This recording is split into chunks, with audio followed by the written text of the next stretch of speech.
Hello, traders. FX Pip Collector here. Today is Monday, April 29th, and this is my recap of the top 5 videos of the day. And the US dollar came in number 1 today, so we're going to do a quick recap. If you'd like to see my full top down analysis on the euro dollar, make sure you check out the video linked at the end of this video over here. So the euro dollar really kind of sideways so far this week, but actually this move up is probably actually still part of an ABC correction, most likely looking something like this. I actually think at this point it probably is going to pop up one more time, probably grab the liquidity.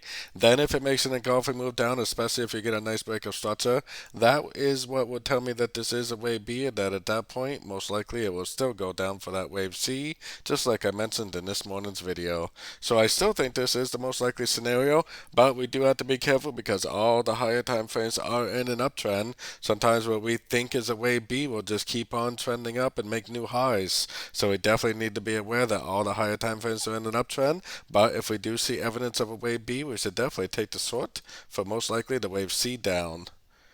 So don't forget to join my free Discord channel, link down here in the corner, and don't forget to check out my membership program that gives you access to all my daily live trading sessions, and it gives you access to all my swing trade setups that I share with the members by signing up at my website, fxpipcollector.com. As always, thank you and happy trading.